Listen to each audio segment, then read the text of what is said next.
niyo ba ang kwento tungkol sa Gamo-Gamo? Ang kwento tungkol sa Gamo-Gamo sa bahay ni Rizal ay isa sa kilalang aral na iniwan ni Jose Rizal mula sa kanyang kabataan. Ayon sa kwento, isang gabi habang nagbabasa si Rizal ng kanyang mga aralin, ikinuwento ng kanyang ina tungkol sa isang Gamo-Gamo na pinilit lumapit sa liwanag ng lampara. Sinabi ni Teodora na binalaan ng inang Gamo-Gamo ang kanyang anak na huwag lumapit sa apoy dahil ito ay mapanganib, subalit hindi nakinig ang batang Gamo-Gamo at sa huli, napasok ito at namatay sa apoy ng lampara. Ang kwentong ito ay nag-iwan ng malalim na epekto kay Rizal. Naging simbolo ito ng paghahanap ng kaalaman at kalayaan, ngunit kasabay nito ang panganib na maaaring kasama ng labis na pagsusumikap at pagsalungat sa mga babala. Sa kanyang paglaki, inignay ni Rizal ang sarili sa Gamo-Gamo bilang isang taong naghahangad ng liwanag ng kaalaman at kalayaan. Hindi pa alam niyang maaaring humantong ito sa sakripisyo at kapahamakan, tulad ng kanyang naging kapalaran sa huli.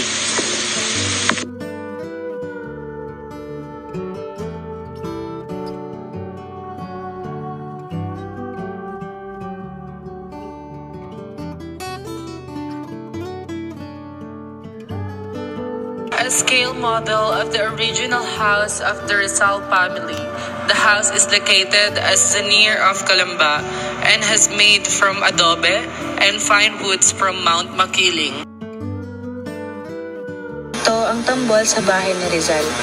May kaugnayan sa isa sa mga gamitan sa bahay na gamit ni Jose Rizal noong siya ay bata pa.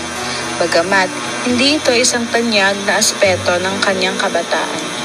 Ang tambol ay bahagi ng mga simpleng laruan o musika na maaaring ginagamit ng batang Rizal at ng kanyang mga kapatid.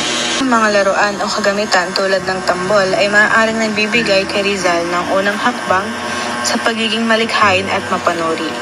Sa kanyang paglalaro at paggamit nito, natututo siyang maging mapagsaliksik at mausisa sa mga katangiang mahalaga sa kanyang pagiging pambansang bayani.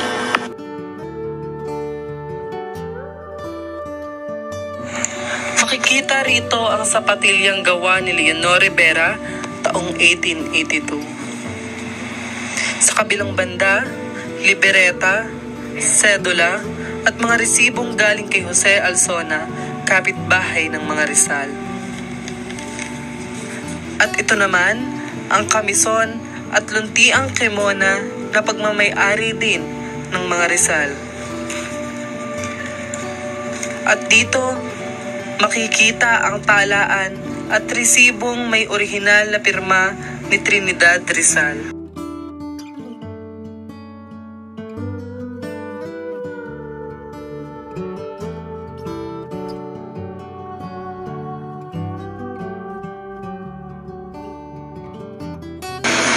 Formal na kainan.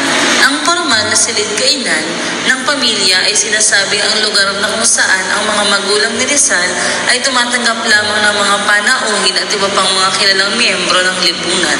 Katabi nito ay nagsilbing aklatan ng ama ni Rizal. Ang pinakamalaking pribadong aklatan sa Calamba noong panahong iyon na naglalaman ng 1,000 aklat. At matatagpuan din dito ang isang napakaluma at malawak na larawan ni Rizal sa sala kasama ang isang 19th century vintage wall clock na laganap sa mga paninirahan na pag-aari ng mga matataas na uri noong mga panahong iyon. Girls' bedroom o kwarto ng babae, isa lang ang higaan dahil ang tanging gumagamit nito ay ang panganay na si Saturnina habang ang iba ay natutulog sa sahig na may banig. Ang tiban ng isang sopa ay isang makinang na panahi na ginamit ni Trinidad sa isang kanyang kapatid na babae ay orihinal. Kwarto ng lalaki. Ang kanyang kuya Pasiano na may pagkakaiba sa edad na 10 taon ay hinayaan siyang matulog sa kama at siya lamang ang may yaya na nangangalang Aguilina Alcatran dahil sa kanyang mahinang kalagayang noon siya ay bata pa. Upang mapabuti ang kanyang kalusugan, tinuruan ni Pasiano si Jose na maraming bagay tulad ng pagsakay sa kabayo, paglangoy. Ginamit ni Jose ang orihinal na 4-poster bed hanggang sa edad na siyam ang writing desk washstand na may marble top ay ginamit sa kanyang klinika sa Hong Kong, isang towel rack na may inisyal na JR, rattan chairs at mga bentwood ng upuan na may salihiyang pawang orihinal.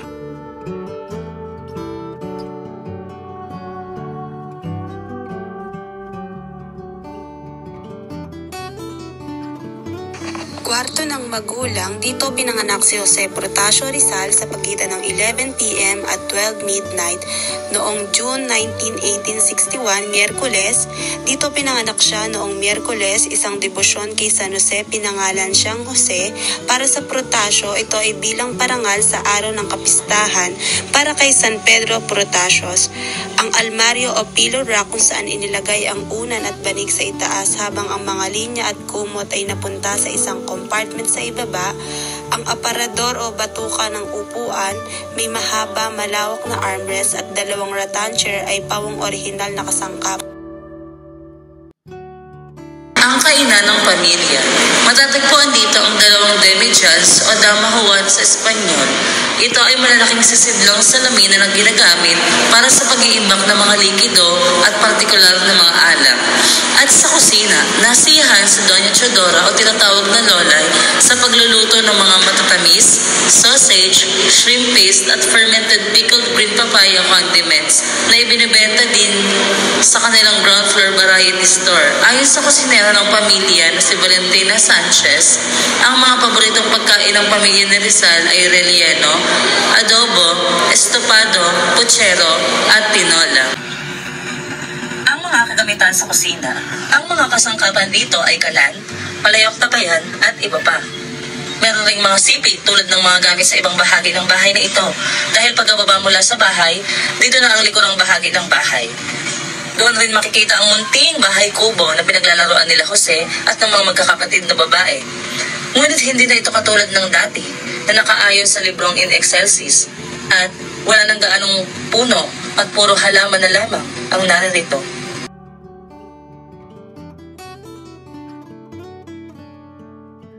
Ang bahay ni Rizal sa Calamba, Laguna ay mayroong sariling palikuran na itinuturing na moderno noong panahon na iyon. Ang pagkakaroon ng palikuran sa loob ng bahay ay nagpapakita ng antas ng kaginhawahan at kalinisan na pinahahalagahan ng pamilya Rizal.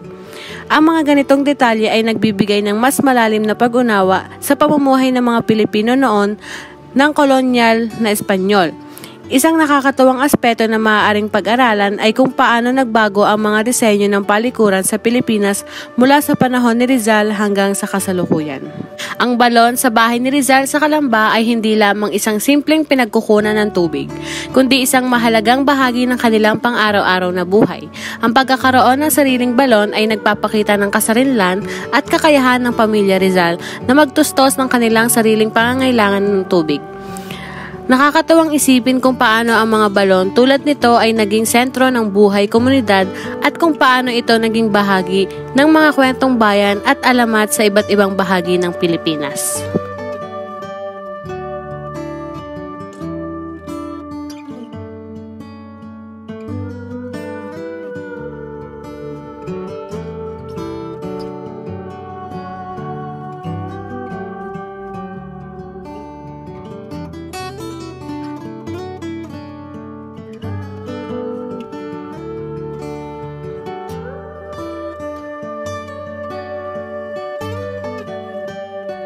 Ang kubo sa bahay ni Rizal ay isang simbolo ng kanyang pagiging malapit sa bayan, kultura at kasaysayan at nagbibigay aral na mahalaga ang mga ugat at simpleng simula sa paghubog ng pagkatao. Ang mga maaaring matututunan sa bahay kubo na ito ay ang pagpapahalaga sa simpleng pamumuhay. Ang bahay kubo ay simbolo ng isang payak na pamumuhay na mas malapit sa kalikasan. Matututunan natin ang halaga ng pagiging kontento at pagpapahalaga sa simpleng bagay sa buhay. Tara, samahan niyo ako. Tignan niyo to. Alam niyo bang si Rizal ay kilala hindi lamang bilang isang bayani at manunulat, kundi bilang isang taong may malasakit sa hayop, partikular na sa mga aso. May kwento tungkol sa kanyang alagang aso na nagngangalang Usman. Si Usman ay isang itim na aso na sinasabing kasama ni Rizal noong siya ay nasa dapitan, kung saan siya ipinatapon ng mga Espanyol mula 1892 hanggang 1896. Ang tagal, di ba? Habang nasa dapitan si Rizal, ay namumuhay ng simple at isa sa mga naging kasama niya sa araw-araw ay si Usman. Pininiwala ang malapit sa aso si Rizal. Bagamat hindi kasing tanyag ang kwento ng kanyang aso kumpara sa iba pang mga aspeto ng kanyang buhay, ang pagkakaroon ni Rizal ng alagang hayop ay nagbigay ng mas personal at malapit na pananaw sa kanyang buhay bilang isang karaniwang tao na may mga simpleng kaligayahan sa kabila ng pagiging isang bayani ng bayan. Welcome guys, dito sa bahay ni Rizal sa Calamba, Laguna. Alam niyo bang dito pinanganak si Dr. Rosel Rizal, ang ating pambansang bayani? Oo, tama. Dito siya ipinanganak noong June 19, 1861. Ang orihinal na bahay ay itinayo ng kanyang ama na si Francisco Mercado Rizal, isang sindero na isang mayaman din sa Calamba, Laguna. Ang bahay ay yari sa baton at kahoy na noon ay karaniwang estilo para sa mga bahay ng mga mayayamang pamilya.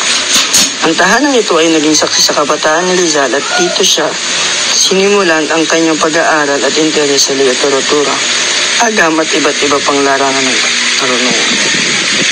Ang bahay ni Rizal ay naging simbolo ng diwa, pagka-Pilipino at paglaban ng kolonyalismo, at patuloy itong binibisita ng mga turista at estudyante upang matuto tungkol sa buhay ni Rizal.